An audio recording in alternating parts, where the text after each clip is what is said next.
Hello friends, Krishna किरण channel पर आपका स्वागत है। इस कहानी को सुनने से पहले चैनल को सब्सक्राइब कर ले। ये बहुत ही रोचक कहानी है। कहानी पूरी सुनने तथा लाइक एवं शेयर जरूर करें। धन्यवाद।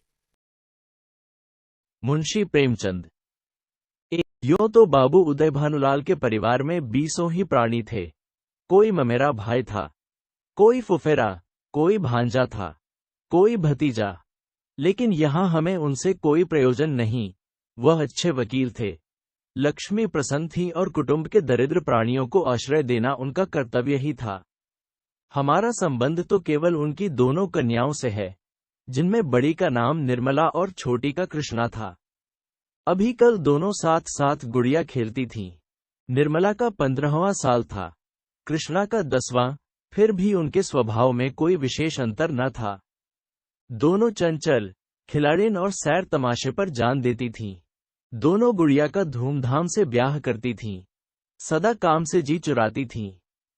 माँ पुकारती रहती थी, पर दोनों कोठे पर छिपी बैठी रहती थीं कि न जाने किस काम के लिए बुलाती हैं। दोनों अपने भाइयों से लड़ती थीं, नौकरों को डांटती थीं और बाजे की आवाज सुनते ही द्वार पर आकर खड़ी हो जाती थीं। परंतु आज एकाएक एक ऐसी बात हो गई है, जिसने बड़ी को बड़ी और छोटी को छोटी बना दिया है। कृष्णा वही है, पर निर्मला बड़ी गंभीर, एकांत प्रिय और लज्जाशील हो गई है। इधर महीनों से बाबू उदय भानुलाल निर्मला के विवाह की बातचीत कर रहे थे। आज उनकी मेहनत ठिकाने लगी है। बाबू भालचंद्र सिन्हा के ज्येष्ठ पुत्र भुवनमोहन सिन्हा से बात पक्की हो गई है। वर के पिता ने कह दिया है कि आप अपनी खुशी से ही दहेज दें या न दें, मुझे इसकी परवाह नहीं। हाँ, बारात में जो लोग जाएं उनका आदर सत्कार अच्छी तरह होना चाहिए, जिससे मेरी और आपकी जग हंसाई न हो।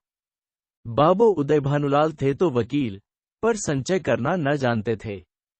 दहेज उनके सामने कठिन समस्या थी। इसलिए जब वर के पिता ने स्वयं कह दिया कि मुझे दहेज की परवाह नहीं, तो मानो उन्हें आंखें मिल गई। डरते थे, न जाने किस किस के सामने हाथ फैलाना पड़े। 2-3 महाजनों को ठीक कर रखा था। उनका अनुमान था कि हाथ रोकने पर भी 20,000 से कम खर्च न होंगे। यह आश्वासन पाकर वे खुशी के मारे फूले न समाये। इसकी सूचना ने अज्ञान बालिका को मोह धांप कर एक कोने में बिठा रखा है। उसके हृदय में एक विचित्र शंका समा गई है। रोम रोम में एक अज्ञात भय का संचार हो गया है। न जाने क्या होगा। उसके मन में वे उमंगें नहीं है, जो युवतियों की आंखों में तिरछी चितवन बनकर, ओंठों पर मधुर हास्य बनकर और अंगों में आलस्य बनकर प्रकट होती हैं। नहीं, वहां अभिलाषाएं नहीं है, वहां केवल शंकाएं, चिंताएं और भीरू कल्पनाएं हैं। यौवन का अभी तक पूर्ण प्रकाश नहीं हुआ है। कृष्णा कुछ कुछ जानती है, कुछ कुछ नहीं जानती। जानती है, बहन को अच्छे अच्छे गहने मिलेंगे, द्वार पर बाजे बजेंगे, मेहमान आएंगे, नाच होगा। ये जानकर प्रसन्न है और यह भी जानती है कि बहन सबके गले मिलकर रोएगी, यहां से रो धोकर विदा हो जाएगी। मैं अकेली रह जाऊंगी, ये जानकर दुखी है, पर यह नहीं जानती कि यह किस लिए हो रहा है। माताजी और पिताजी क्यों बहन को इस घर से निकालने को इतने उत्सुक हो रहे हैं। बहन ने तो किसी को कुछ नहीं कहा, किसी से लड़ाई नहीं की। क्या इसी तरह एक दिन मुझे भी ये लोग निकाल देंगे? मैं भी इसी तरह कोने में बैठकर रोऊंगी और किसी को मुझ पर दया न आएगी। इसलिए वह भयभीत भी है। संध्या का समय था। निर्मला छत पर जानकर अकेली बैठी आकाश की ओर त्रिषित नेत्रों से ताक रही थी। ऐसा मन होता था, पंख होते तो वो उड़ जाती और इन सारे झंझटों से छूट जाती। इस समय बहुधा दोनों बहनें कहीं सैर करने जाया करती थीं। बग्घी खाली न होती तो बगीचे में ही टहला करती। इसलिए कृष्णा उसे खोजती फिरती थी। जब कहीं न पाया, तो छत पर आई और उसे देखते ही हंसकर बोली, तुम यहां आकर छिपी बैठी हो और मैं तुम्हें ढूंढती फिरती हूं। चलो, बग्घी तैयार करा आई हूं। निर्मला ने उदासीन भाव से कहा, तू जा, मैं न जाऊंगी। कृष्णा, नहीं, मेरी अच्छी दीदी, आज जरूर चलो। देखो, कैसी ठंडी ठंडी हवा चल रही है। निर्मला, मेरा मन नहीं चाहता, तू चली जा। कृष्णा की आंखें डबडबा आईं। कांपती हुई आवाज से बोली, आज तुम क्यों नहीं चलती? मुझसे क्यों नहीं बोलती, क्यों नहीं इधर उधर छिपी छिपी फिरती हो? मेरा जी अकेले बैठे बैठे घबराता है। तुम न चलोगी तो मैं भी न जाऊंगी, यहीं तुम्हारे साथ बैठी रहूंगी। निर्मला, और जब मैं चली जाऊंगी तब क्या करेगी? तब किसके साथ खेलेगी और किसके साथ घूमने जाएगी? बता। कृष्णा, मैं भी तुम्हारे साथ चलूंगी, अकेले मुझसे यहां न रहा जाएगा। निर्मला मुस्कुराकर बोली, तुझे अम्मा न जाने देंगी। कृष्णा, तो मैं भी तुम्हें न जाने दूंगी। तुम अम्मा से कह क्यों नहीं देती कि मैं न जाऊंगी? निर्मला, कह तो रही हूं, कोई सुनता है? कृष्णा, तो क्या ये तुम्हारा घर नहीं है? निर्मला, नहीं, मेरा घर होता तो कोई क्यों जबरदस्ती निकाल देता? कृष्णा, इसी तरह किसी दिन मैं भी निकाल दी जाऊंगी। निर्मला, और नहीं क्या तू बैठी रहेगी? हम लड़कियां हैं, हमारा घर कहीं नहीं होता। कृष्णा, चंदर भी निकाल दिया जाएगा। निर्मला, चंदर तो लड़का है, उसे कौन निकालेगा? कृष्णा, तो लड़कियां बहुत खराब होती होंगी। निर्मला, खराब न होती तो घर से भगाई क्यों जाती? कृष्णा, चंदर इतना बदमाश है, उसे कोई नहीं भगाता। हम तुम तो कोई बदमाशी भी नहीं करती। एकाएक चंदर धम धम करता हुआ छत पर आ पहुंचा और निर्मला को देखकर बोला, अच्छा आप यहां बैठी हैं। ओहो, अब तो बाजे बजेंगे, दीदी दुल्हन बनेंगी, पालकी पर चढ़ेंगी। ओहो ओहो।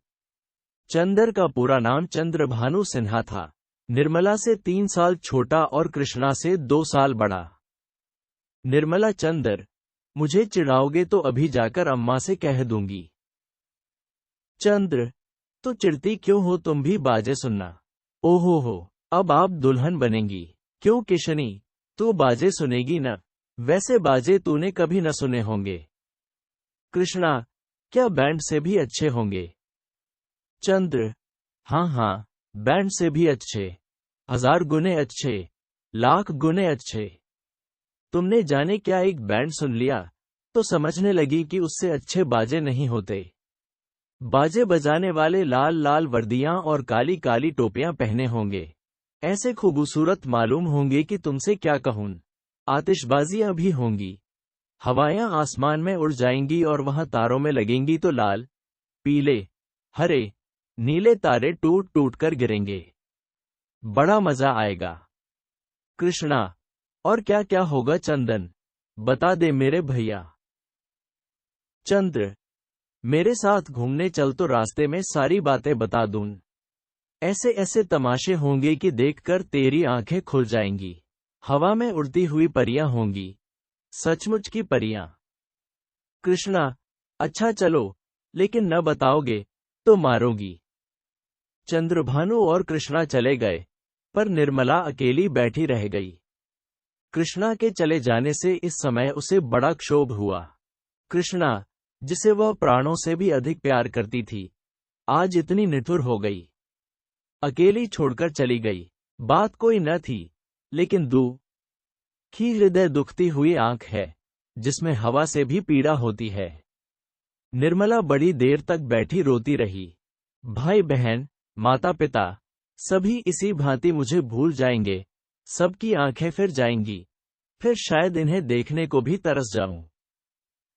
बाग में फूल खिले हुए थे, मीठी मीठी सुगंध आ रही थी, चैत की शीतल मंद समीर चल रही थी, आकाश में तारे छिटके हुए थे। निर्मला इन्हीं शोकमय विचारों में पड़ी पड़ी सो गई और आंख लगते ही उसका मन स्वप्न देश में विचरने लगा।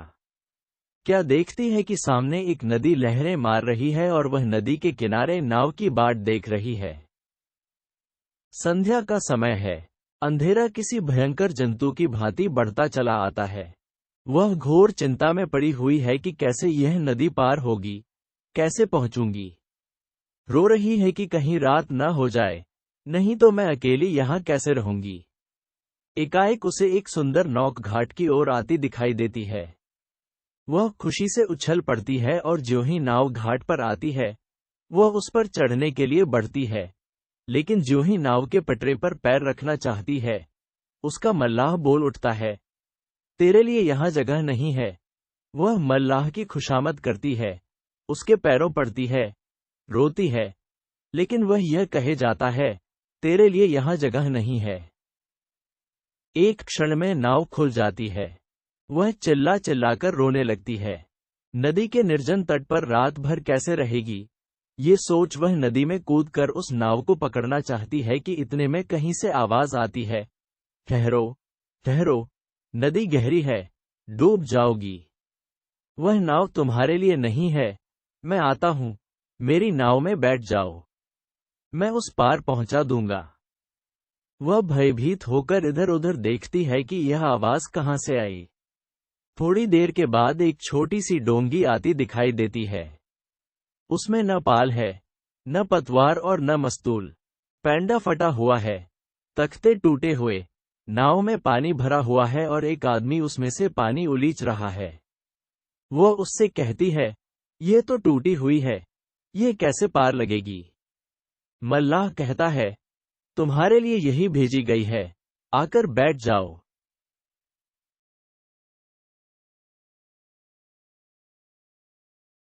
वह एक क्षण सोचती है, इसमें बैठूं या न बैठूं। अंत में वह निश्चय करती है, बैठ जाऊं। यहां अकेली पड़ी रहने से नाव में बैठ जाना फिर भी अच्छा है। किसी भयंकर जंतु के पेट में जाने से तो यही अच्छा है कि नदी में डूब जाऊं। कौन जाने, नाव पार पहुंच ही जाए। ये सोचकर वह प्राणों को मुट्ठी में लिए हुए नाव पर बैठ जाती है। कुछ देर तक नाव डगमगाती हुई चलती है, लेकिन प्रति क्षण उसमें पानी भरता जाता है। वह भी मल्लाह के साथ दोनों हाथों से पानी उलीचने लगती है, यहां तक कि उनके हाथ थक जाते हैं, पर पानी बढ़ता ही चला जाता है। आखिर नाव चक्कर खाने लगती है। मालूम होता है अब डूबी, अब डूबी।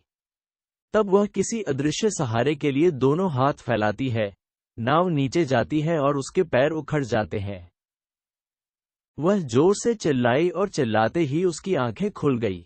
देखा तो माता सामने खड़ी उसका कंधा पकड़कर हिला रही थी। 2. बाबू उदय भानुलाल का मकान बाजार बना हुआ है। बरामदे में सुनार के हथौड़े और कमरे में दर्जी की सुइयां चल रही हैं। सामने नीम के नीचे बढ़ई चारपाइयां बना रहा है। खपरेल में हलवाई के लिए भट्ठा खोदा गया है। मेहमानों के लिए अलग एक मकान ठीक किया गया है। ये प्रबंध किया जा रहा है कि हर एक मेहमान के लिए एक एक चारपाई, एक एक कुर्सी और एक एक मेज हो। हर 3 मेहमानों के लिए एक एक कहार रखने की तजवीज हो रही है।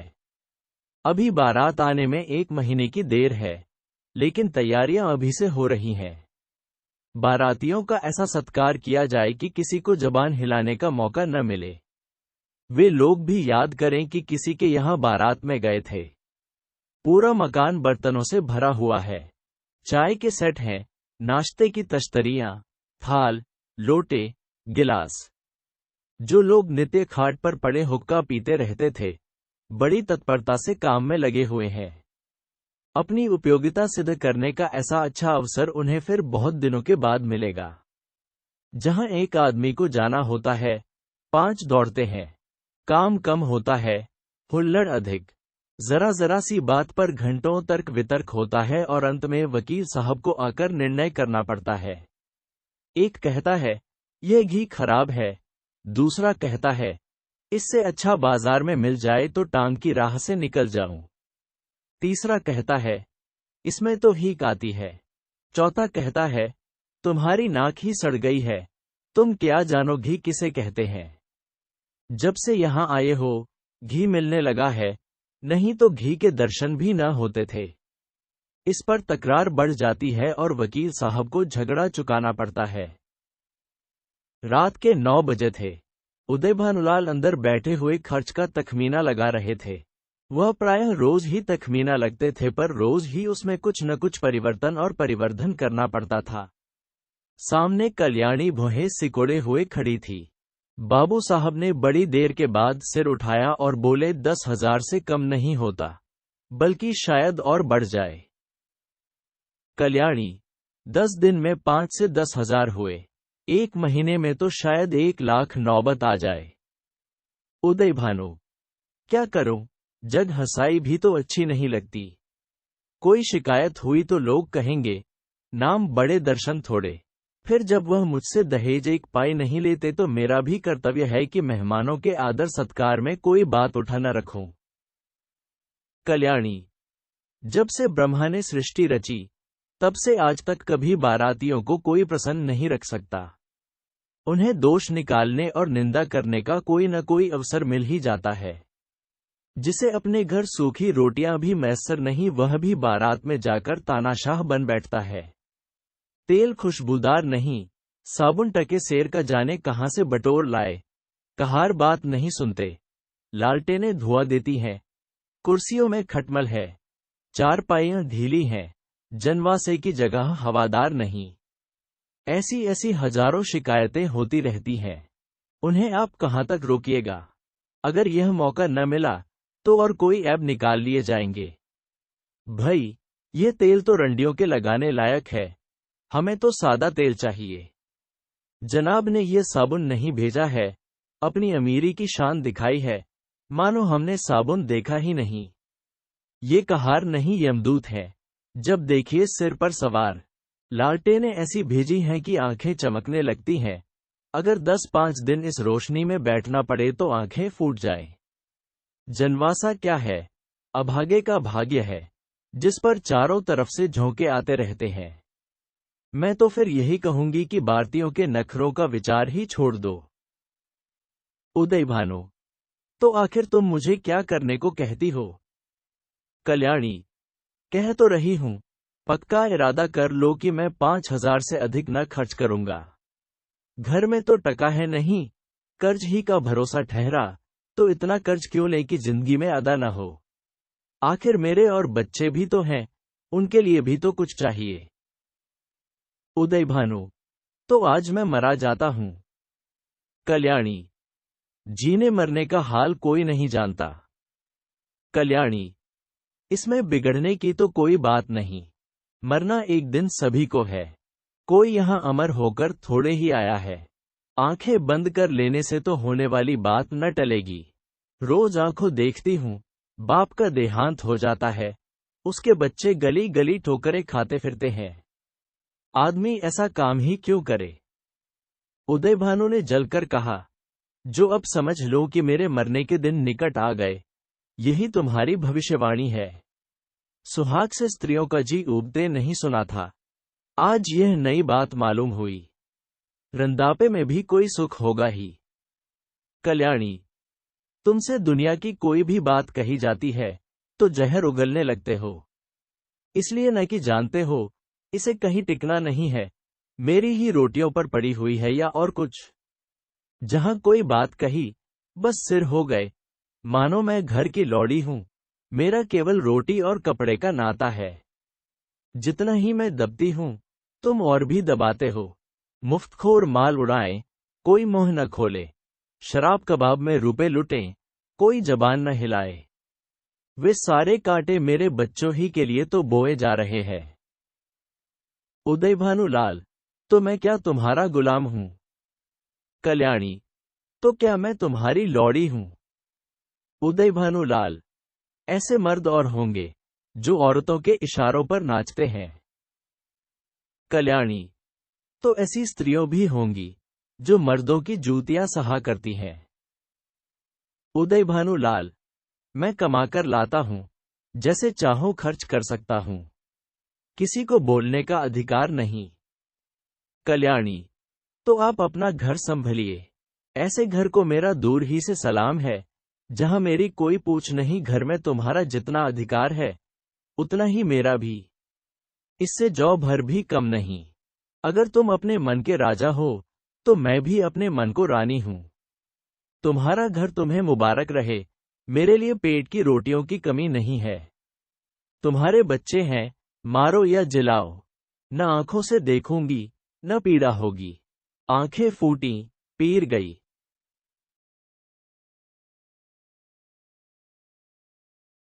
तेरे लिए भानु, क्या तुम समझती हो कि तुम न संभालेगी तो मेरा घर ही न संभलेगा?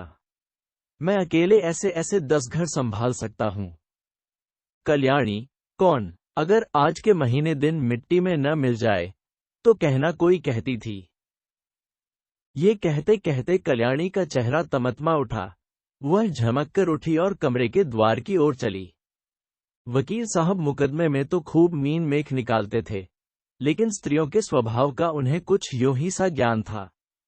यही एक ऐसी विद्या है जिसमें आदमी बूढ़ा होने पर भी कोरा रह जाता है। अगर वे अब भी नर्म पड़ जाते और कल्याणी का हाथ पकड़कर बिठा लेते तो शायद वह रुक जाती, लेकिन आपसे ये तो हो न सका। उल्टे चलते चलते एक और चरका दिया। बोल, मैके का घमंड होगा। कल्याणी ने द्वारा पर रोककर पति की ओर लाल लाल नेत्रों से देखा और बिफर कर बोली, मैके वाले मेरे तकदीर के साथी नहीं है और न मैं इतनी नीच हूं कि उनकी रोटियों पर जा पड़ूं। उदय भानु, तब कहां जा रही हो? कल्याणी, तुम ये पूछने वाले कौन होते हो? ईश्वर की सृष्टि में असंख्य प्राप्तियों के लिए जगह है, क्या मेरे ही लिए जगह नहीं है? ये कहकर कल्याणी कमरे के बाहर निकल गई।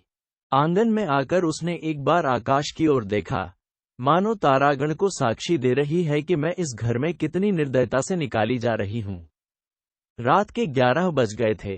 घर में सन्नाटा छा गया था। दोनों बेटों की चारपाई उसी के कमरे में रहती थी। वह अपने कमरे में आई, देखा चंद्रभानु सोया है। सबसे छोटा सूर्यभानु चारपाई पर उठ बैठा है। माता को देखते ही वह बोला, तुम तहां गई थी अम्मा? कल्याणी दूर ही से खड़े खड़े बोली, कहीं तो नहीं बेटा, तुम्हारे बाबूजी के पास गई थी। सूर्य, तुम तली दई, मुझे अकेले डर लगता था। तुम क्यों तली दई थी, बताओ? ये कहकर बच्चे ने गोद में चढ़ने के लिए दोनों हाथ फैला दिए। कल्याणी अब अपने को न रोक सकी। मात्र स्नेह के सुधा प्रवाह से उसका संतप्त हृदय परिप्लावित हो गया। हृदय के कोमल पौधे जो क्रोध के ताप से मुरझा गए थे, फिर हरे हो गए। आंखें सजल हो गई। उसने बच्चे को गोद में उठा लिया और छाती से लगाकर बोली, तुमने पुकार क्यों न लिया बेटा? सूर्य, पुतालता तो था, तुम सुनती न थी। बताओ अब तो कभी न दाओगी?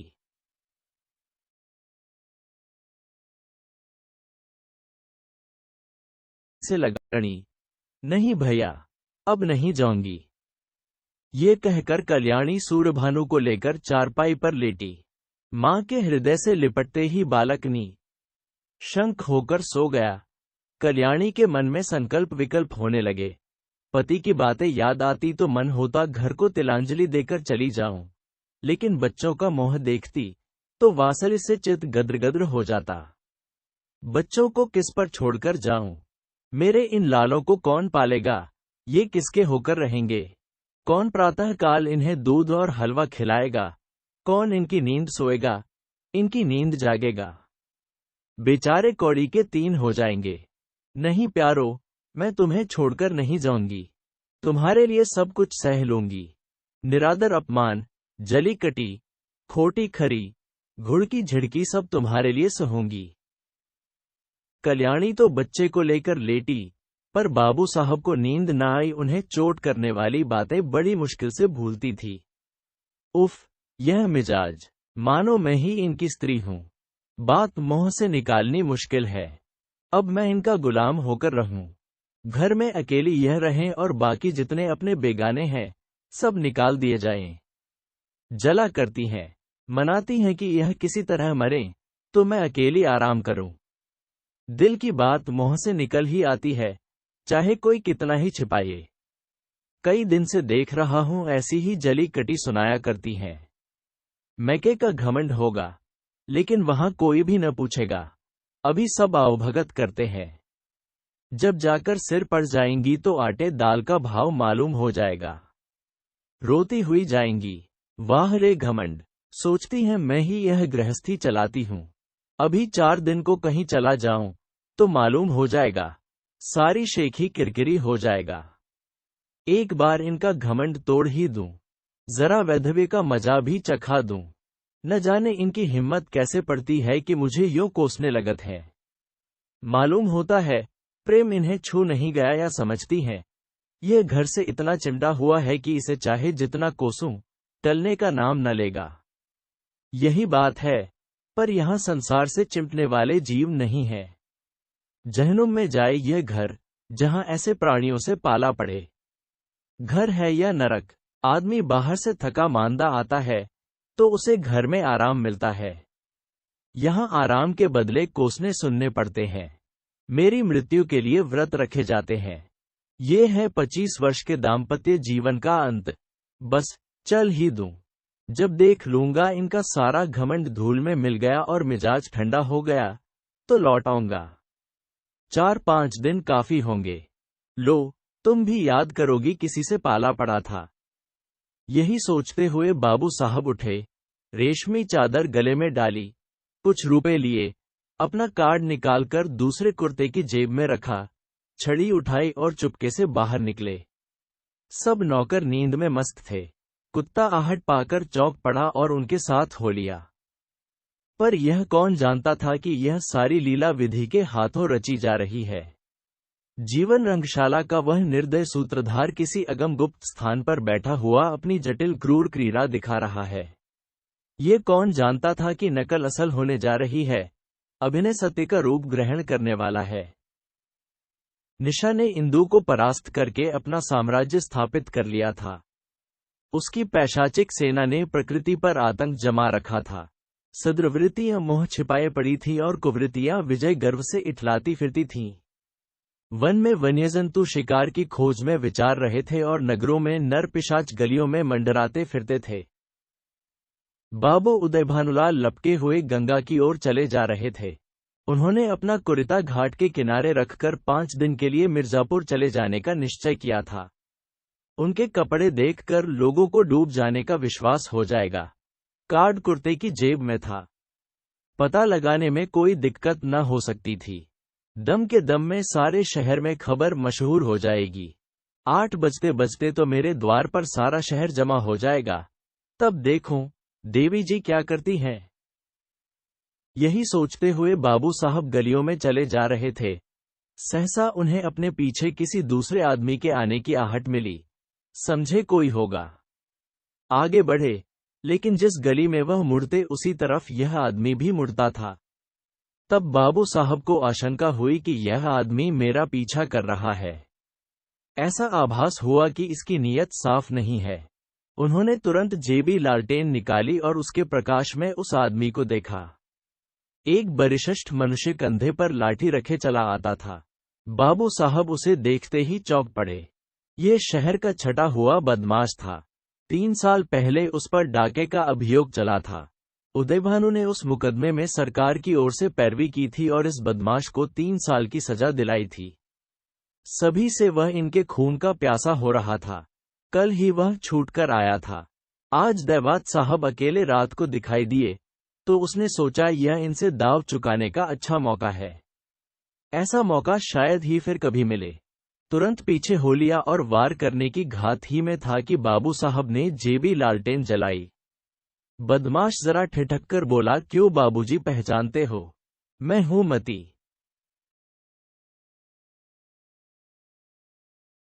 तुरंत बाबू साहब ने डपट कर कहा, तुम मेरे पीछे पीछे क्यों आ रहे हो? मती, क्यों? किसी को रास्ता चलने की मनाही है। यह गली तुम्हारे बाप की है।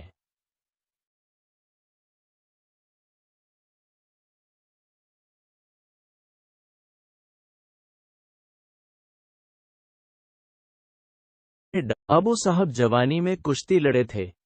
अब भी हृष्ट पुष्ट आदमी थे। दिल के भी कच्चे न थे। छड़ी संभालकर बोले, अभी शायद मन नहीं भरा।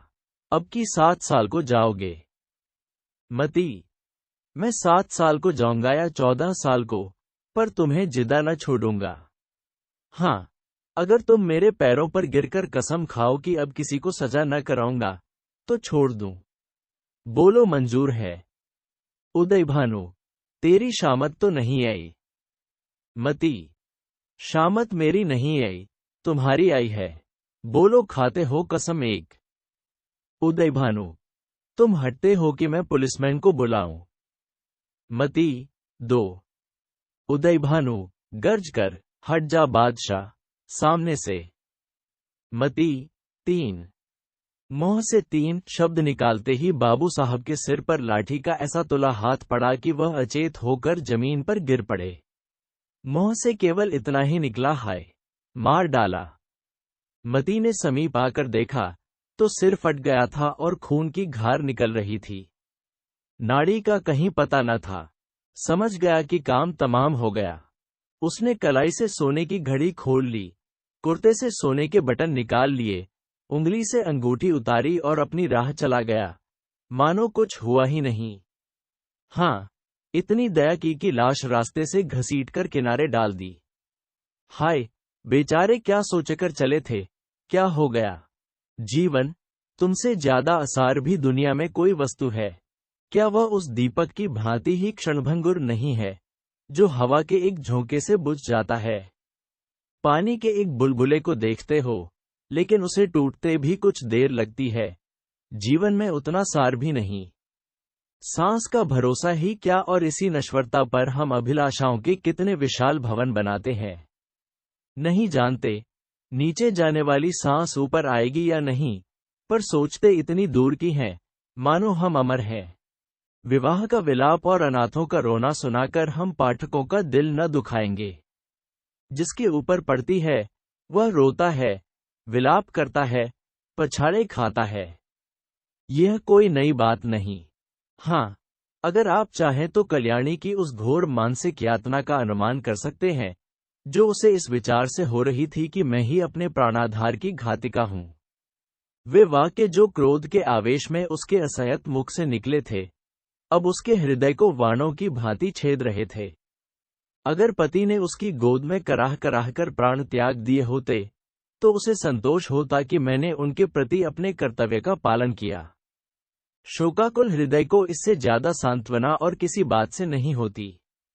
उसे इस विचार से कितना संतोष होता कि मेरे स्वामी मुझसे प्रसन्न गए। अंतिम समय तक उनके हृदय में मेरा प्रेम बना रहा। कल्याणी को यह संतोष न था। वह सोचती थी, हाँ, मेरी 25 बरस की तपस्या निष्फल हो गई। मैं अंत समय अपने प्राणपति के प्रेम के वंचित हो गई। अगर मैंने उन्हें ऐसे कठोर शब्द न कहे होते, तो वह कदापि रात को घर से न जाते। न जाने उनके मन में क्या क्या विचार आए हों। उनके मनोभावों की कल्पना करके और अपने अपराध को बढ़ा बढ़ा कर वह आठों पहर कुढ़ती रहती थी। जिन बच्चों पर वह प्राण देती थी, अब उनकी सूरत से चिढ़ती। इन्हीं के कारण मुझे अपने स्वामी से रार मोल लेनी पड़ी। यही मेरे शत्रु हैं। जहां आठों पहर कचहरी सी लगी रहती थी, वहां अब खाक उड़ती है। वह मेला ही उठ गया। जब खिलाने वाला ही न रहा, तो खाने वाले कैसे पड़े रहते। धीरे धीरे 1 महीने के अंदर सभी भांजे भतीजे विदा हो गए। जिनका दावा था कि हम पानी की जगह खून बहाने वालों में हैं, वे ऐसा सरपट भागे कि पीछे फिरकर भी न देखा। दुनिया ही दूसरी हो गई। जिन बच्चों को देखकर प्यार करने को जी चाहता था, उनके चेहरे पर अब मक्खियां भिनभिनाती थीं। न जाने वह कांति कहाँ चली गई। का आवेग कम हुआ तो निर्मला के विवाह की समस्या उपस्थित हुई। कुछ लोगों की सलाह हुई कि विवाह इस साल रोक दिया जाए, लेकिन कल्याणी ने कहा, इतनी तैयारियों के बाद विवाह को रोक देने से सब किया धरा मिट्टी में मिल जाएगा और दूसरे साल फिर यही तैयारियां करनी पड़ेंगी, जिसकी कोई आशा नहीं। विवाह कर ही देना अच्छा है, कुछ लेना देना तो है ही नहीं। बारातियों के सेवा सत्कार का काफी सामान हो चुका है, विलंब करने में हानि ही हानि है। अतएव महाशय भालचंद्र को शक सूचना के साथ यह संदेश भी भेज दिया गया। कल्याणी ने अपने पत्र में लिखा, इस अनाथिनी पर दया कीजिए और डूबती हुई नाव को पार लगाइए। स्वामी जी के मन में बड़ी बड़ी कामनाएं थीं, किंतु ईश्वर को कुछ और ही मंजूर था। अब मेरी लाज आपके हाथ है। कन्या आपकी हो चुकी। मैं लोगों के सेवा सत्कार करने को अपना सौभाग्य समझती हूँ, लेकिन यदि इसमें कुछ कमी हो, कुछ त्रुटि पड़े, तो मेरी दशा का विचार करके क्षमा कीजिएगा। मुझे विश्वास है कि आप इस अनाथिनी की निंदा न होने देंगे। आदि। कल्याणी ने यह पत्र डाक से न भेजा, बल्कि पुरोहित से कहा, आपको कष्ट तो होगा, पर आप स्वयं जाकर यह पत्र दीजिए और मेरी ओर से बहुत विनय के साथ कहिएगा कि जितने कम आदमी आए उतना ही अच्छा। यहाँ कोई प्रबंध करने वाला नहीं है। पुरोहित मोटेराम ये संदेश लेकर तीसरे दिन लखनऊ जा पहुंचे। संध्या का समय था। बाबू भालचंद्र दीवान खाने के सामने आराम कुर्सी पर नंग धड़ंग लेटे हुए हुक्का पी रहे थे। बहुत ही स्थूल, ऊंचे कद के आदमी थे। ऐसा मालूम होता था कि काला देव है या कोई हबशी अफ्रीका से पकड़कर आया है। सिर से पैर तक एक ही रंग था, काला। चेहरा इतना स्याह था कि मालूम न होता था कि माथे का अंत कहाँ है, सिर का आरंभ कहाँ। बस कोयले की एक सजीव मूर्ति थी। आपको गर्मी बहुत सताती थी। दो आदमी खड़े पंखा झल रहे थे, उस पर भी पसीने का तार बंधा हुआ था। आप आबकारी के विभाग में एक ऊंचे ओहदे पर थे। 500 रुपये वेतन मिलता था। ठेकेदारों से खूब रिश्वत लेते थे। ठेकेदार शराब के नाम पानी बेचें, 24 घंटे दुकान खुली रखें। आपको केवल खुश रखना काफी था। सारा कानून आपकी खुशी थी। इतनी भयंकर मूर्ति थी कि चांदनी रात में लोग उन्हें देखकर सहसा चौंक पड़ते थे। बालक और स्त्रियां ही नहीं, पुरुष तक सहम जाते थे। चांदनी रात इसलिए कहा गया कि अंधेरी रात में तो उन्हें कोई देख ही न सकता था। श्यामलता अंधकार में विलीन हो जाती थी। केवल आंखों का रंग लाल था। जैसे पक्का मुसलमान 5 बार नमाज पढ़ता है, वैसे ही आप भी 5 बार शराब पीते थे। मुफ्त की शराब तो काजी को हलाल है। फिर आप तो शराब के अफसर ही थे। जितनी चाहे पिएं, कोई हाथ पकड़ने वाला न था। जब प्यास लगती शराब पी लेते। जैसे कुछ रंगों में परस्पर सहानुभूति है, उसी तरह कुछ रंगों में परस्पर विरोध है। लालिमा के संयोग से कालिमा और भी भयंकर हो जाती है। बाबू साहब ने पंडित जी को देखते ही कुर्सी से उठकर कहा, अक्खा, आप हैं? आइए आइए, धन्य भाग। अरे कोई है? कहाँ चले गए सब के सब? झग्गू, गुरदीन, छकौड़ी, भवानी, राम गुलाम कोई है क्या? सब के सब मर गए। चलो राम गुलाम, भवानी, छकौड़ी, गुरदीन, झगड़ू, कोई नहीं बोलता, सब मर गए। दर्जन भर आदमी है, पर मौके पर एक की भी सूरत नहीं नजर आती। न जाने सब कहाँ गायब हो जाते हैं। आपके वास्ते कुर्सी लाओ। बाबू साहब ने ये 5 नाम कई बार दोहराए, लेकिन यह न हुआ कि पंखा झलने वाले दोनों आदमियों में से किसी को कुर्सी लाने को भेज देते। 3-4 मिनट के बाद एक काना आदमी खांसता हुआ आकर बोला, सरकार, इतना की नौकरी हमार कीन न होई। कहाँ तक उधार बाड़ी ले ले खाई मांगत मांगत थे द होए गए ना। भाल, बको मत, जाकर कुर्सी लाओ। जब कोई काम करने की कहा गया तो रोने लगता है। कहिए पंडित जी, वहां सब कुशल है? मोटेराम, क्या कुशल कहो बाबूजी, अब कुशल कहाँ, सारा घर मिट्टी में मिल गया। इतने में कहार ने एक टूटा हुआ चीड़ का संदूक लाकर रख दिया और बोला, कसी मेज हमारे उठाए ना ही उठता है। पंडित जी शर्माते हुए डरते डरते उस पर बैठे कि कहीं टूट न जाए और कल्याणी का पत्र बाबू साहब के हाथ में रख दिया। भाल, अब और कैसे मिट्टी में मिलेगा? इससे बड़ी और कौन विपत्ति पड़ेगी? बाबू उदयभानुलाल से मेरी पुरानी दोस्ती थी। आदमी नहीं, हीरा था। क्या दिल था, क्या हिम्मत थी। आंखें पोंछकर मेरा तो जैसे दाहिना हाथ ही कट गया। विश्वास मानिए, जब से यह खबर सुनी है, आंखों में अंधेरा सा छा गया है। खाने बैठता हूं तो कौर मोह में नहीं जाता। उनकी सूरत आंखों के सामने खड़ी रहती है। मोह जूठा करके उठ जाता हूं। किसी काम में दिल नहीं लगता। भाई के मरने का रंज भी इससे कम ही होता है। आदमी नहीं, हीरा था। मोटे, सरकार, नगर में अब ऐसा कोई रईस नहीं रहा। भाल, मैं खूब जानता हूं। पंडित जी, आप मुझसे क्या कहते हैं? ऐसा आदमी 1,00,000-2 लाख में एक होता है। जितना मैं उनको जानता था, उतना दूसरा नहीं जान सकता। 2 ही 3 बार की मुलाकात में उनका भक्त हो गया और मरने दम तक रहूंगा। आप समधिन साहब से कह दीजिएगा, मुझे दिली रंज है। मोटे, आपसे ऐसी ही आशा थी। आज जैसे सज्जनों के दर्शन दुर्लभ है, नहीं तो आज कौन बिना दहेज के पुत्र का विवाह करता है।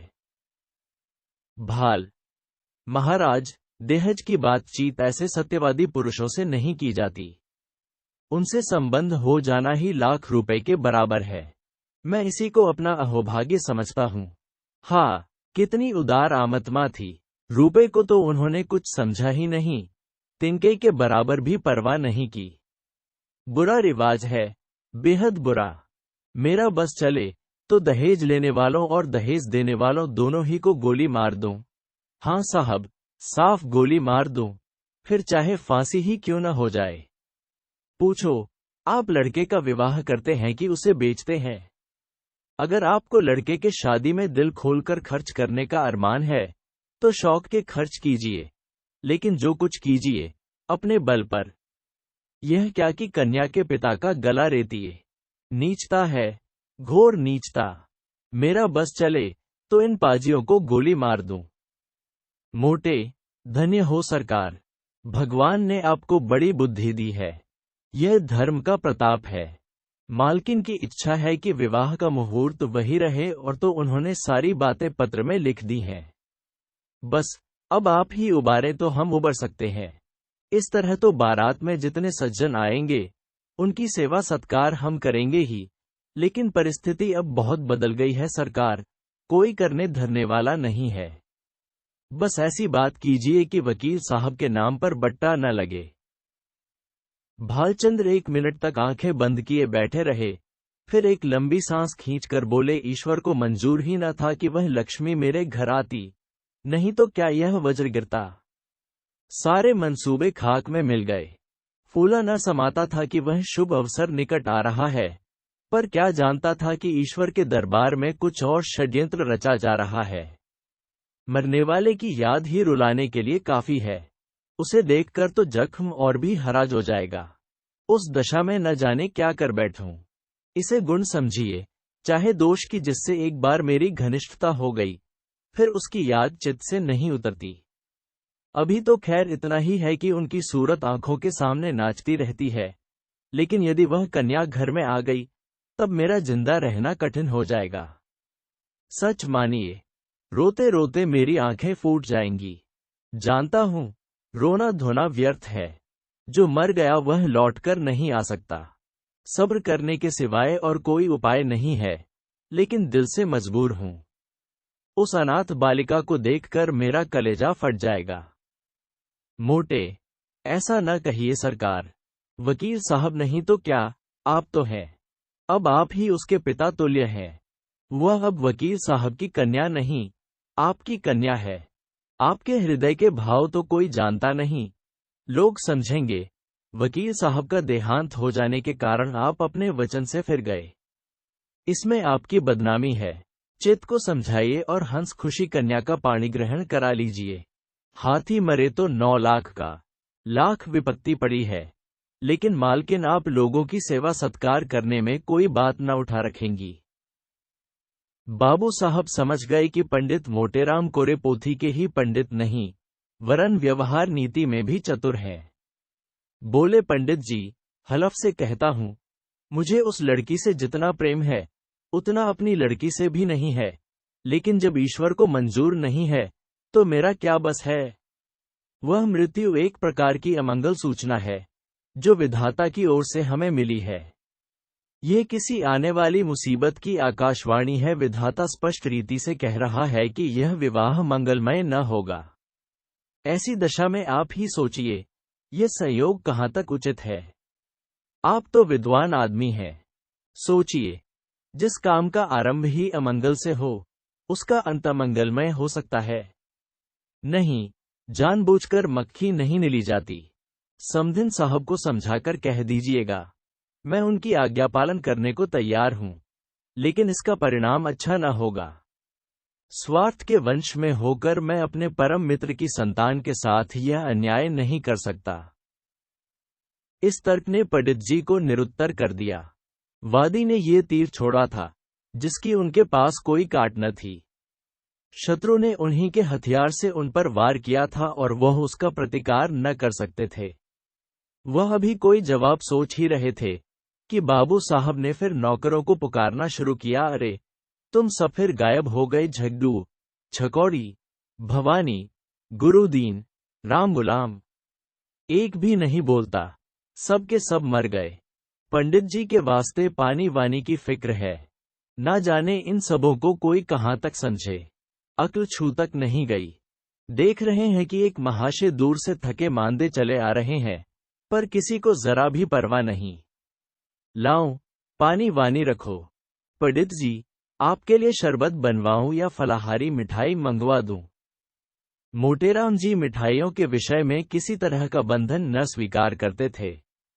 उनका सिद्धांत था कि घृत से सभी वस्तुएं पवित्र हो जाती हैं। रसगुल्ले और बेसन के लड्डू उन्हें बहुत प्रिय थे, पर शरबत से उन्हें रुचि न थी। पानी से पेट भरना उनके नियम के विरुद्ध था। सकुचाते हुए बोले, शरबत पीने की तो मुझे आदत नहीं, मिठाई खा लूंगा। भाल, फलाहारी न। मोटे, इसका मुझे कोई विचार नहीं। भाल, है तो यही बात। छूत छात सब ढकोसला है। मैं स्वयं नहीं मानता। अरे, अभी तक कोई नहीं आया। छकौड़ी, भवानी, गुरुदीन, राम गुलाम, कोई तो बोले। अब की भी वही बूढ़ा कहार खांसता हुआ आकर खड़ा हो गया और बोला, सरकार, मोर तलब दे दीन जाए। ऐसी नौकरी मुँह से न होई। कहाँ लो दौरी दौरत दौरत गोड़ पिराए लागत है। भाल, काम कुछ करो या न करो, पर तलब पहले चाहिए। दिन भर पड़े पड़े खांसा करो, तलब तो तुम्हारी चढ़ रही है। जाकर बाजार से एक आने की ताजी मिठाई ला, दौड़ता हुआ जा। कहार को ये हुक्म देकर बाबू साहब घर में गए और स्त्री से बोले, वहां से एक पंडित जी आए हैं। ये खत लाए हैं, जरा पढ़ो तो। पत्नी जी का नाम रंगीली बाई था। गोरे रंग की प्रसन्न मुख महिला थीं। रूप और यौवन उनसे विदा हो रहे थे, पर किसी प्रेमी मित्र की भांति मचल मचल कर 30 साल तक जिसके गले से लगे रहे, उसे छोड़ते न बनता था। रंगीली बाई बैठी पान लगा रही थी। बोली, कह दिया न कि हमें वहां ब्याह करना मंजूर नहीं। भाल, हाँ, कह तो दिया, पर मारे संकोच के मुंह से शब्द न निकलता था। झूठ मूठ का होला करना पड़ता। रंगीली, साफ बात करने में संकोच क्या? हमारी इच्छा है, नहीं करते। किसी का कुछ लिया तो नहीं है। जब दूसरी जगह 10,000 नकद मिल रहे हैं, तो वहां क्यों न करूं? उनकी लड़की कोई सोने की थोड़े ही है। वकील साहब जीते होते तो शर्माते शमाते 15-20 हजार दे मरते। अब वहां क्या रखा है? भाल, एक दफा जबान देकर मुकर जाना अच्छी बात नहीं। कोई मुख से कुछ न कह, पर बदनामी हुए बिना नहीं रहती। मगर तुम्हारी जिद से मजबूर हूं। रंगीली बाई ने पान खाकर खत खोला और पढ़ने लगी। हिंदी का अभ्यास बाबू साहब को तो बिल्कुल न था, और यद्यपि रंगीली बाई भी शायद ही कभी किताब पढ़ती हों, पर खत वत पढ़ लेती थीं। पहले ही पांति पढ़कर उनकी आंखें सजल हो गईं और पत्र समाप्त किया तो उनकी आंखों से आंसू बह रहे थे। एक एक शब्द करुणा के रस में डूबा हुआ था। एक एक अक्षर से दीनता टपक रही थी। रंगीली बाई की कठोरता पत्थर की नहीं, लाख की थी, जो एक ही आंच से पिघल जाती है। कल्याणी के करुणोत्पादक शब्दों ने उनके स्वार्थ मंडित हृदय को पिघला दिया। रूंधे हुए कंठ से बोली, अभी ब्राह्मण बैठा है न? भालचंद्र पत्नी के आंसुओं को देख देख कर सूखे जाते थे। अपने ऊपर झल्ला रहे थे कि नाहक मैंने ये खत इसे दिखाया। इसकी जरूरत क्या थी? इतनी बड़ी भूल उनसे कभी न हुई थी। संदिग्ध भाव से बोले, शायद बैठा हो, मैंने तो जाने को कह दिया था। रंगीली ने खिड़की से झांक कर देखा। पंडित मोटेराम जी बगुले की तरह ध्यान लगाए बाजार के रास्ते की ओर ताक रहे थे। लालसा में व्यग्र होकर कभी यह पहलू बदलते, कभी वह पहलू। एक आने की मिठाई ने तो आशा की कमर ही तोड़ दी थी। उसमें भी यह विलंब, दारुण दशा थी। उन्हें बैठे देखकर रंगीली बाई बोली, है अभी है, जाकर कह दो, हम विवाह करेंगे, जरूर करेंगे। बेचारी बड़ी मुसीबत में है। भाल, तुम कभी कभी बच्चों की सी बातें करने लगती हो। अभी उससे कह आया हूं कि मुझे विवाह करना मंजूर नहीं। एक लंबी चौड़ी भूमिका बांधनी पड़ी। अब जाकर यह संदेश कहूंगा तो वह अपने दिल में क्या कहेगा, जरा सोचो तो। ये शादी विवाह का मामला है, लड़कों का खेल नहीं कि अभी एक बात तय की, अभी पलट गए। भले आदमी की बात न हुई, दिल लगी हुई।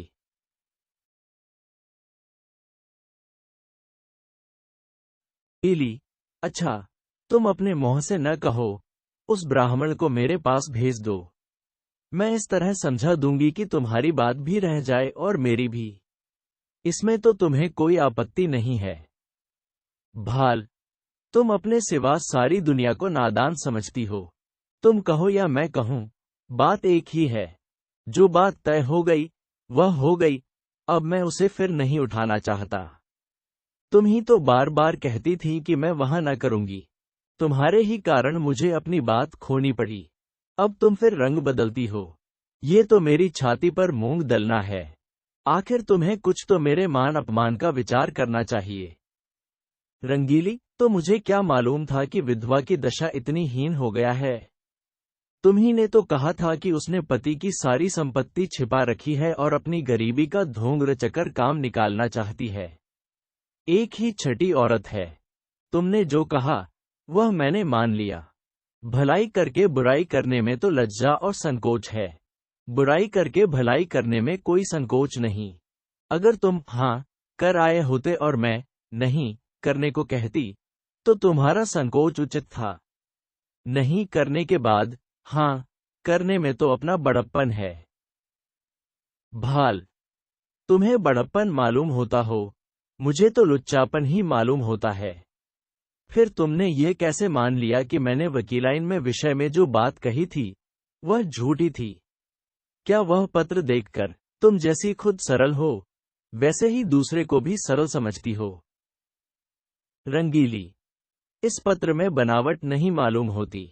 बनावट की बात दिल में चुभती नहीं, उसमें बनावट की गंध अवश्य रहती है। भाल, बनावट की बात तो ऐसी चुभती है कि सच्ची बात उसके सामने बिल्कुल फीकी मालूम होती है। ये किस्से कहानियां लिखने वाले जिनकी किताबें पढ़ पढ़कर तुम घंटों रोती हो, क्या सच्ची बातें लिखते हैं? सरासर झूठ का तुमार बांधते हैं। यह भी एक कला है। रंगीली, क्यों जी, तुम मुझसे भी उड़ते हो, दाई से पेट छिपाते हो। मैं तुम्हारी बातें मान जाती हूं तो तुम समझते हो इसे चकमा दिया, मगर मैं तुम्हारी एक एक नस पहचानती हूं। तुम अपना ऐब मेरे सिर मढ़कर खुद बेदाग बचना चाहते हो। बोलो, कुछ झूठ कहती हूं। जब वकील साहब जीते थे, जो तुमने सोचा था कि ठहराव की जरूरत ही क्या है, वे खुद ही जितना उचित समझेंगे देंगे, बल्कि बिना ठहराव के और भी ज्यादा मिलने की आशा होगी। अब जो वकील साहब का देहांत हो गया तो तरह तरह के हीले हवाले करने लगे। ये भलमनसी नहीं, छोटापन है। इसका इल्जाम भी तुम्हारे सिर है। मैं अब शादी ब्याह के नगीच न जाऊंगी। तुम्हारी जैसी इच्छा हो करो। ढोंगी आदमियों से मुझे चिढ़ है। जो बात करो सफाई से करो, बुरा हो या अच्छा। हाथी के दांत खाने के और दिखाने के और वाली नीति पर चलना तुम्हें शोभा नहीं देता। बोला, आप भी वहां शादी करते हो या नहीं? भाला, जब मैं बेईमान, दगाबाज और झूठा ठहरा तो मुझसे पूछना ही क्या? मगर खूब पहचानती हो आदमियों को। क्या कहना है तुम्हारी इस सूझबूझ की? बलया ले लें। रंगीली, वो बड़े हयादार बभी नहीं शर्माते। ईमान से कहा, मैंने बात ताड़ ली कि नहीं? भाल, अजी जाओ, वह दूसरी औरतें होती हैं जो मर्दों को पहचानती हैं। अब तक मैं यही समझता था कि औरतों की दृष्टि बड़ी सूक्ष्म होती है, पर आज यह विश्वास उठ गया और महात्माओं ने औरतों के विषय में जो तत्व की बातें कही है उनको मानना पड़ा। रंगीली, जरा आईने में अपनी सूरत तो देख आओ। तुम्हें मेरी कम्स है। जरा देख लो कितना झेपे हुए हो। भाल, सच कहना, कितना झेपा हुआ हूं। रंगीली, इतना ही, जितना कोई भलामानस चोर चोरी खुल जाने पर झेपता है। भाल, खैर, मैं झेपा ही सही, पर शादी वहां न होगी। रंगीली, मेरी बला से, जहां चाहो करो। क्यों, भुवन से एक बार क्यों नहीं पूछ लेते? भाल, अच्छी बात है, उसी पर फैसला रहा। रंगीली, जरा भी इशारा न करना। भाल, अजी, मैं उसकी तरफ ताकूंगा भी नहीं। अच्छी प्रयोग से ठीक इसी वक्त भुवन मोहन भी आ पहुंचा। ऐसे सुंदर, सुडौल, बलिष्ठ युवक कॉलेजों में बहुत कम देखने में आते हैं। बिल्कुल मां को पड़ा था, वही गोरा चिट्टा रंग, वही पतले पतले गुलाब की पत्ती के से ओंठ, वही चौड़ा माथा, वही बड़ी बड़ी आंखें, डीर डॉल बाप का सा था। ऊंचा coat, breeches, tie, boot, hat उस पर खूब ल रहे थे। हाथ में एक हॉकी स्टिक थी। चाल में जवानी का अगरूर था, आंखों में आत्म गौरव। रंगीली ने कहा, आज बड़ी देर लगाई तुमने। ये देखो, तुम्हारी ससुराल से ये खत आया है। तुम्हारी सास ने लिखा है। साफ साफ बतला दो, अभी सवेरा है। तुम्हें वहां शादी करना मंजूर है या नहीं? भुवन, शादी करनी तो चाहिए अम्मा, पर मैं करूंगा नहीं। रंगीली, क्यों? भुवन, कहीं ऐसी जगह शादी करवाइए कि खूब रुपए मिलें, और न सही 1 लाख का तो डॉल हो। वहां अब क्या रखा है? वकील साहब रहे ही नहीं, बुढ़िया के पास अब क्या होगा? रंगीली, तुम्हें ऐसी बातें मुंह से निकालते शर्म नहीं आती? भुवन, इसमें शर्म की कौन सी बात है? रुपए किसे काटते हैं? लाख रुपए तो लाख जन्म में भी न जमा कर पाऊंगा। इस साल पास भी हो गया तो कम से कम 5 साल तक रुपए से सूरत नजर न आएगी। फिर 100-200 रुपए महीने कमाने लगूंगा। 5-6 तक पहुंचते पहुंचते उम्र के 3 भाग बीत जाएंगे। रुपए जमा करने की नौबत ही न आएगी। दुनिया का कुछ मजा न उठा सकूंगा। किसी धनी की लड़की से शादी हो जाती तो चैन से कटती। मैं ज्यादा नहीं चाहता, बस 1 लाख हो या फिर कोई ऐसी जायदाद वाली बेवा मिले जिसके एक ही लड़की हो। रंगीली, चाहे औरत कैसे ही मिले। भुवन, धन सारे ऐबों को छिपा देगा। मुझे वह गालियां भी सुनाए तो भी चूर न करूं। दुधारू गाय की लात किसे बुरी मालूम होती है?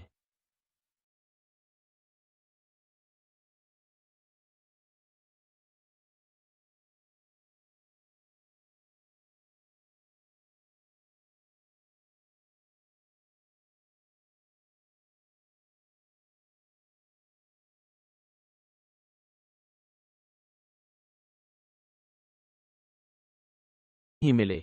हमने प्रशंसा सूचक भाव से कहा, हमें उन लोगों के साथ सहानुभूति है और दुखी है कि ईश्वर ने उन्हें विपत्ति में डाला, लेकिन बुद्धि से काम लेकर ही कोई निश्चय करना चाहिए। हम कितने ही फटे हाल हो जाएं, फिर भी अच्छी खासी बारात हो जाएगी। वहां भोजन का भी ठिकाना नहीं, सिवा इसके कि लोग हंसे और कोई नतीजा न निकलेगा। रंगीली, तुम बाप पूत दोनों एक ही थैली के चट्टे बट्टे हो। दोनों उस गरीब लड़की के गले पर छुरी फेरना चाहते हो। भुवन, जो गरीब है उसे गरीबों ही के यहां संबंध करना चाहिए, अपनी हैसियत से बढ़कर। रंगीली, चुप भी रह, आया है वहां से हैसियत लेकर। तुम कहां के धन्ना सेठ हो? कोई आदमी द्वारा पर आ जाए तो एक लोटे पानी को तरस जाए। बड़े हैसियत वाले बने हो। ये कहकर रंगीली वहां से उठकर रसोई का प्रबंध करने चली गई। भुवनमोहन मुस्कुराता हुआ अपने कमरे में चला गया और बाबू साहब मूंछों पर ताव देते हुए बाहर आए कि मोटे राम को अंतिम निश्चय सुना दें, पर उनका कहीं पता न था। मोटे राम जी कुछ देर तक तो कहार की राह देखते रहे। जब उसके आने में बहुत देर हुई तो उनसे बैठा न गया। सोचा यहाँ बैठे बैठे काम न चलेगा, कुछ उद्योग करना चाहिए। भाग्य के भरोसे यहाँ अड़ी किए बैठे रहें तो भूखों मर जाएंगे। यहाँ तुम्हारी दाल नहीं गलने की। चुपके से लकड़ी उठाई और जिधर वह कहार गया था उसी तरफ चले। बाजार थोड़ी ही दूर पर था। एक क्षण में जा पहुंचे। देखा तो बुढ़ा एक हलवाई की दुकान पर बैठा चिलम पी रहा था। उसे देखते ही आपने बड़ी बेतकल्लुफी से कहा, अभी कुछ तैयार नहीं है क्या महरा? सरकार वहां बैठे बिगड़ रहे हैं कि जाकर सो गया या ताड़ी पीने लगा? मैंने कहा, सरकार यह बात नहीं, बुढ़ा आदमी है, आते ही आते तो आएगा। बड़े विचित्र जीव हैं, न जाने इनके यहाँ कैसे नौकर टिकते हैं। कहा, मुझे छोड़कर आज तक दूसरा कोई टिका नहीं और न टिकेगा। साल भर से तलब नहीं मिली, किसी को तलब नहीं देते। जहां किसी ने तलब मांगी और लगे डांटने, बेचारा नौकरी छोड़कर भाग जाता है। वे दोनों आदमी जो पंखा झल रहे थे सरकारी नौकर हैं। सरकार से 2 अर्दली मिले हैं न, इसी से पड़े हुए हैं। मैं भी सोचता हूं जैसा तेरा ताना बाना वैसे मेरी भरनी। इस साल कट गए हैं, साल 2 साल और इसी तरह कट जाएंगे। मोटे राम, तो तुम ही अकेले हो, नाम तो कई कहारों का लेते हैं। कहार, वह सब इन 2-3 महीनों के अंदर आए और छोड़ छोड़ कर चले गए। यह अपना रोब जमाने को अभी तक उनका नाम जपा करते हैं। कहीं नौकरी दिलाइएगा, चलो। मोटे राम, अजी, बहुत नौकरी है। कहार, तो आजकल ढूंढे नहीं मिलते। तुम तो पुराने आदमी हो, तुम्हारे लिए नौकरी की क्या कमी है? यहाँ कोई ताजी चीज। मुझसे कहने लगे, खिचड़ी बनाइएगा या बाटी लगाइएगा? मैंने कह दिया, सरकार, बुढ़ा आदमी है, रात को उसे मेरा भोजन बनाने में कष्ट होगा, मैं कुछ बाजार ही से खा लूंगा, इसकी आप चिंता न करें। बोले, अच्छी बात है, कहार आपको दुकान पर मिलेगा। बोलो साहजी, कुछ तर माल तैयार है, लड्डू तो ताजे मालूम होते हैं, तौल दो 1 सेर भर, आ जाओ वहीं ऊपर न। ये कहकर मोटेराम जी हलवाई की दुकान पर जा बैठे और तर माल चखने लगे। खूब छक्कर खाया, 2.5-3 सेर चट कर गए। खाते जाते थे और हलवाई की तारीफ करते जाते थे। शाह जी, तुम्हारी दुकान का जैसा नाम सुना था वैसा ही माल भी पाया। बनारस वाले ऐसे रसगुल्ले नहीं बना पाते, कलाकंद अच्छी बनाते हैं, पर तुम्हारी उनसे बुरी नहीं। माल डालने से अच्छी चीज नहीं बन जाती, विद्या चाहिए। हलवाई, कुछ और लीजिए महाराज, थोड़ी सी रबड़ी मेरी तरफ से लीजिए। मोटेराम, इच्छा तो नहीं है, लेकिन दे दो पाव भर। हलवाई, पाव भर क्या लीजिएगा? चीज अच्छी है, आध सेर तो लीजिए। खूब इच्छापूर्ण भोजन करके पंडित जी ने थोड़ी देर तक बाजार की सैर की और 9 बजते बजते मकान पर आए। यहां सन्नाटा सा छाया हुआ था। एक लालटेन जल रही थी।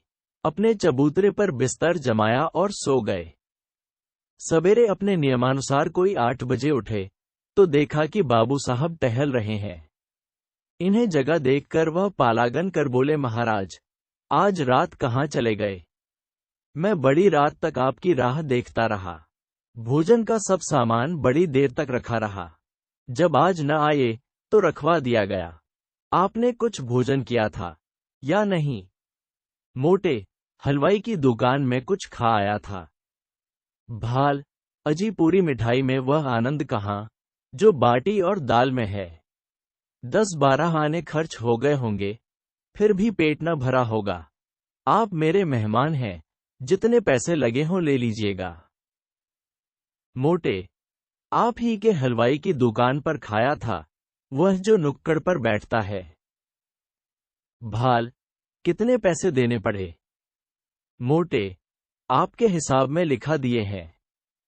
भाल, जितनी मिठाइयां ली हों मुझे बता दीजिए, नहीं तो पीछे से बेईमानी करने लगेगा। एक ही ठग है। मोटे, कोई 2.5 सेर मिठाई थी और आधा सेर रबड़ी।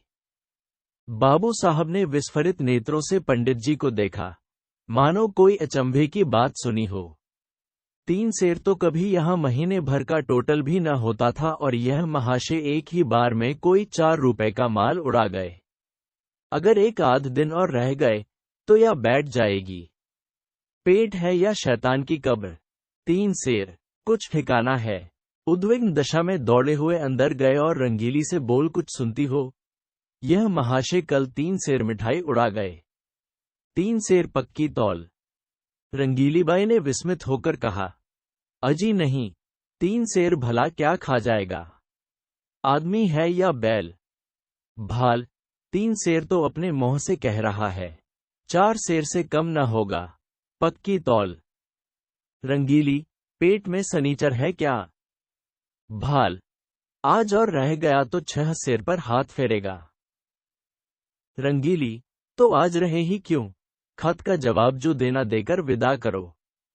अगर रहे तो साफ कह देना कि हमारे यहाँ मिठाई मुफ्त नहीं आती।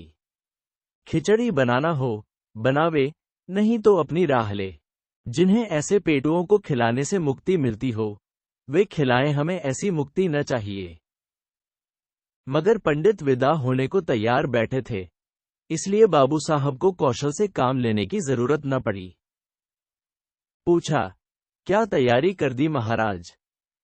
मोटे, हां सरकार, अब चलूंगा। 9 बजे की गाड़ी मिलेगी न? भाल, भला आज तो और रहिए। ये कहते कहते बाबूजी को भय हुआ कि कहीं यह महाराज सचमुच न रह जाएं, इसलिए वाक्य को यूं पूरा किया, हां, वहां भी लोग आपका इंतजार कर रहे होंगे। मोटे, 1-2 दिन की तो कोई बात न थी और विचार भी यही था कि त्रिवेणी का स्नान करूंगा, पर बुरा न मानिए तो कहूं, आप लोगों में ब्राह्मणों के प्रति लेशमात्र भी श्रद्धा नहीं है। हमारे जजमान हैं, जो हमारा मोह जोहते रहते हैं कि पंडित जी कोई आज्ञा दें तो उसका पालन करें। हम उनके द्वारा पहुंच जाते हैं तो वे अपना धन्य भाग्य समझते हैं और सारा घर छोटे से बड़े तक हमारी सेवा सत्कार में मग्न हो जाते हैं। जहां अपना आदर नहीं, वहां एक क्षण भी ठहरना असहराय है। जहां ब्रह्मांड का आदर नहीं, वहां कल्याण नहीं हो सकता। भाल, महाराज, हमसे तो ऐसा अपराध नहीं हुआ। मोटे, अपराध नहीं हुआ, और अपराध कहते किसे हैं? अभी आप ही ने घर में जाकर कहा कि यह महाशय 3 सेर मिठाई चट कर गए। पक्की तौल? आपने अभी खाने वाले देखे कहां? एक बार खिलाइए तो आंखें खुल जाएं। ऐसे ऐसे महान पुरुष पड़े हैं जो पसेरी भर मिठाई खा जाएं और डकार तक न लें। एक एक मिठाई खाने के लिए हमारी चिरौरी की जाती है, रुपए दिए जाते हैं। हम भिक्षुक ब्राह्मण नहीं हैं जो आपके द्वार पर पड़े रहें। आपका नाम सुनकर आए थे, यह न जानते थे कि यहाँ मेरे भोजन के भी लाले पड़ेंगे। जाइए, भगवान आपका कल्याण करें। बाबू साहब ऐसा झेपे कि मुंह से बात न निकली। जिंदगी भर में उन पर कभी ऐसी फटकार न पड़ी थी। बहुत बातें बनाई, आपकी चर्चा न थी, एक दूसरे ही महाशय की बात थी, लेकिन पंडित जी का क्रोध शांत न हुआ। वह सब कुछ सह सकते थे, पर अपने पेट की निंदा न सह सकते थे। औरतों को रूप की निंदा जितनी प्रिय लगती है, उससे कहीं अधिक अप्रिय पुरुषों को अपने पेट की निंदा लगती है। बाबू साहब मनाते तो थे, पर धड़का भी समाया हुआ था कि यह टिक न जाए। उनकी कृपणता का पर्दा खुल गया था, अब इसमें संदेह न था। उस पर्दे को ढांकना जरूरी था। अपनी कृपणता को छिपाने के लिए उन्होंने कोई बात उठा न रखी, पर होने वाली बात होकर रही। पछता रहे थे कि कहां से घर में इसकी बात कहने गया, और कहा भी तो उच्च स्वर में। ये दुष्ट भी कान लगाए सुनता रहा, किंतु अब पछताने से क्या हो सकता था। न जाने किस मनहूस की सूरत देखी थी यह विपत्ति गले पड़ी। अगर इस वक्त यहां से रुष्ट होकर चला गया तो वहां जाकर बदनाम करेगा और मेरा सारा कौशल खुल जाएगा। अब तो इसका मोह बंद कर देना ही पड़ेगा। ये सोच विचार करते हुए वह घर में जाकर रंगीली बाई से बोले, इस दुष्ट ने हमारी तुम्हारी बातें सुन ली, रूठ कर चला जा रहा है। रंगीली, जब तुम जानते थे कि द्वार पर खड़ा है तो धीरे से क्यों न बोले? भाल, विपत्ति आती है तो अकेले नहीं आती। यह क्या जानता था कि वह द्वार पर कान लगाए खड़ा है? रंगीली, न जाने किसका मुंह देख था। भाल, वही दुष्ट सामने लेटा हुआ था। जानता तो उधर ताकता ही नहीं। अब तो इसे कुछ दे दिलाकर राजी करना पड़ेगा। रंगीली, ओह, जाने भी दो। जब तुम्हें वहां विवाह ही नहीं करना है तो क्या परवाह है? जो चाहे समझे, जो चाहे कहे। भाल, यूं जान न बचेगी। आओ 10 रुपए विदाई के बहाने दे दूं। ईश्वर फिर इस मनहूस की सूरत न दिखाए। रंगीली ने बहुत अचताते पछताते 10 रुपए निकाले और बाबू साहब ने उन्हें ले जाकर पंडित जी के चरणों पर रख दिया। पंडित जी ने दिल में कहा, धतैरे मक्खी चूस की, ऐसा रगड़ा कि याद करोगे। तुम समझते होगे कि 10 रुपए देकर इसे उल्लू बना लूंगा। इस फेर में न रहना। यहां तुम्हारी नस नस पहचानते हैं।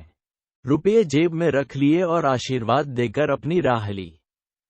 बाबू साहब बड़ी देकर तक खड़े सोच रहे थे, मालूम नहीं अब भी मुझे कृपण ही समझ रहा है या पर्दा ढक गया। कहीं ये रुपये भी तो पानी में नहीं गिर पड़े। 4. कल्याणी के सामने अब एक विषम समस्या आ खड़ी हुई। पति के देहांत के बाद उसे अपनी दुरवस्था का ये पहला और बहुत ही कड़वा अनुभव हुआ। दरिद्र विधवा के लिए इससे बड़ी और क्या विपत्ति हो सकती है कि जवान बेटी सिर पर सवार हो। लड़के नंगे पांव पढ़ने जा सकते हैं। चौका बर्तन भी अपने हाथ से किया जा सकता है। रूखा सूखा खाकर निर्वाह किया जा सकता है। झोपड़े में दिन काटे जा सकते हैं, लेकिन युवती कन्या घर में नहीं बैठाई जा सकती। कल्याणी को भालचंद्र पर ऐसा क्रोध आता था कि स्वयं जाकर उसके मुंह में कालिख लगाऊं, सिर के बाल नोच लूं, कहूं कि तू अपनी बात से फिर गया, तू अपने बाप का बेटा नहीं। पंडित मोटेराम ने उनकी कपट लीला का नग्न वृतांत सुना दिया था। वह इसी क्रोध में भरी बैठी थी कि कृष्णा खेलती हुई आई और बोली, कई दिन में बारात आएगी अम्मा। पंडित तो आ गए। कल्याणी, बारात का सपना देख रही है क्या? कृष्णा, वही चंदर तो कह रहा है कि 2-3 दिन में बारात आएगी, क्या न जाएगी अम्मा? कल्याणी, एक बार तो कह दिया, सिर क्यों खाती है? कृष्णा, सबके घर तो बारात आ रही है, हमारे यहां क्यों नहीं आती? कल्याणी, तेरे यहां जो बारात लाने वाला था उसके घर में आग लग गई। कृष्णा, सच अम्मा, तब तो सारा घर जल गया होगा। कहां रहते होंगे? बहन कहां जाकर रहेगी?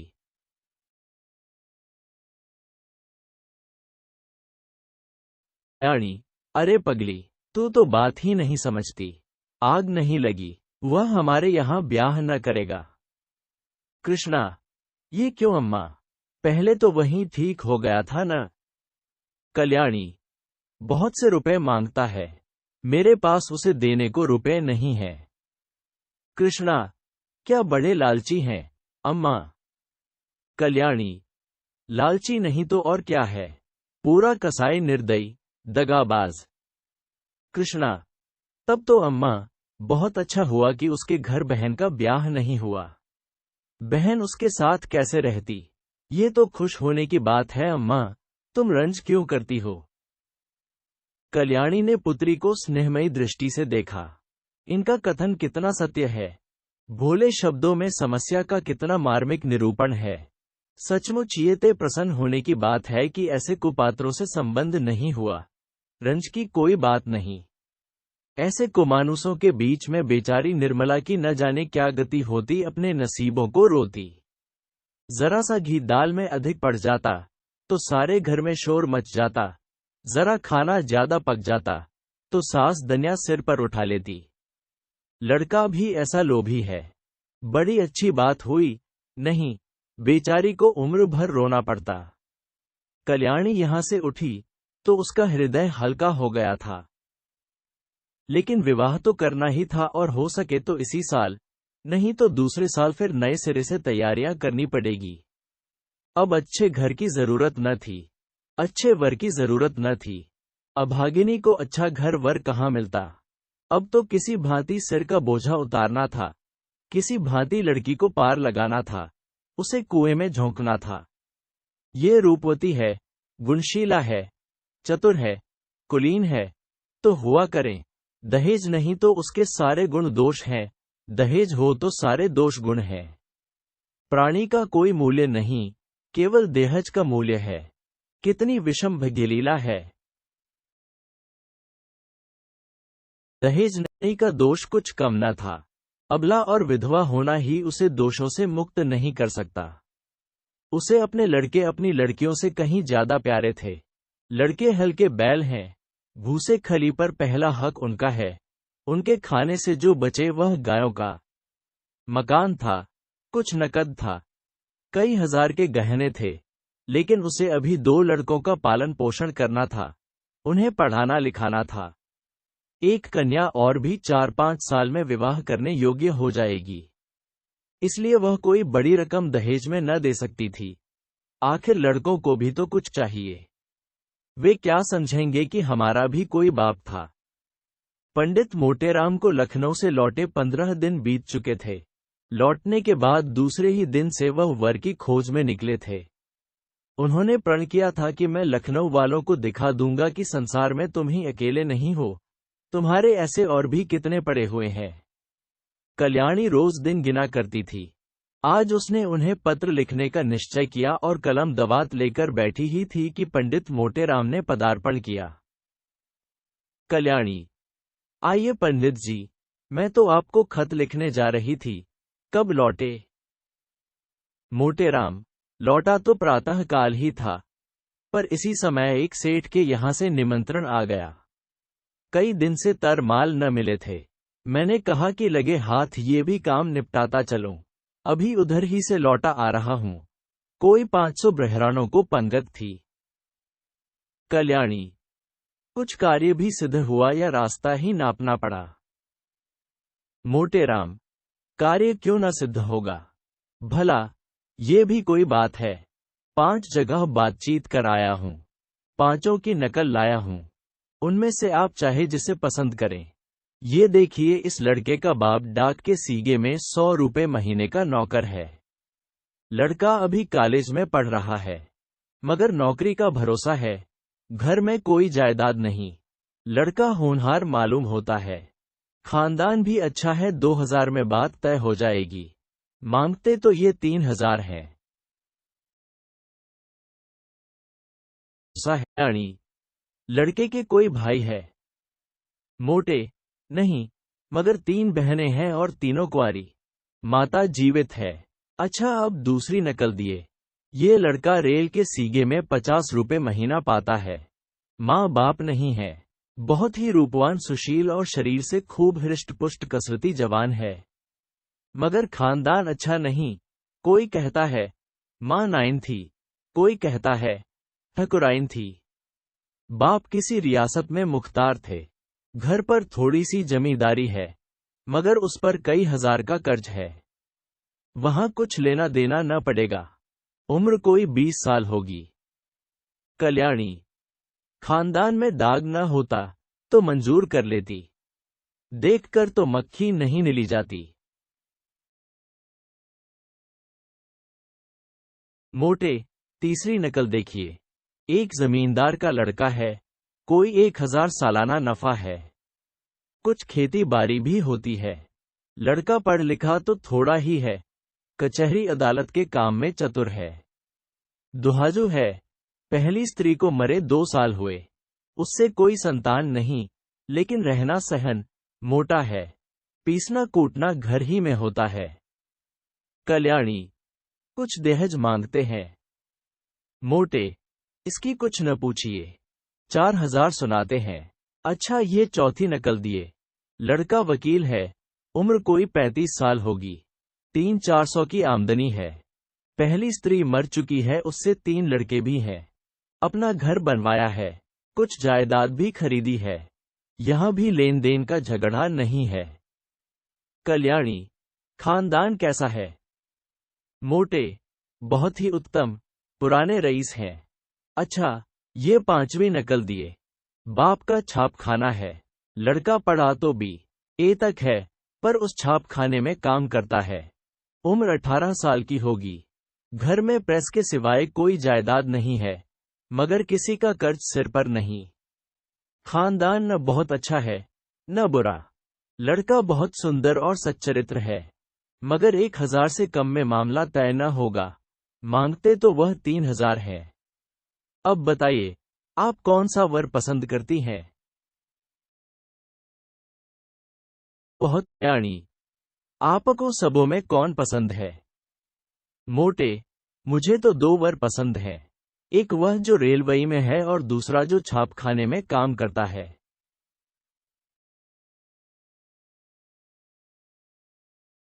कल्याणी, मगर पहले के तो खानदान में आप दोष बताते हैं।